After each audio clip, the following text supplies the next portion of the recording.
คุยน่ะทราบผมเลยว่าต้องคุยท่านนั่นน่ะคุยนั่นน่ะปิ้งกันแต่เนี่ยจะตาเลยว่าข้างบนกาทุ่งข้างบนโอ้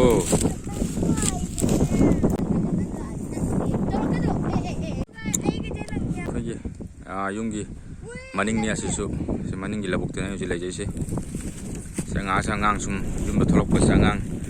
ระบบเสียงหันเดินตัวเลยมวยเตลังกาสิกันนับไปยี่สาวสิงสุกันสุยาวเลยยามจากสุยาวเลยมวยเตลังกาไปไปยุงตัวเราเก็บยามยุงบิด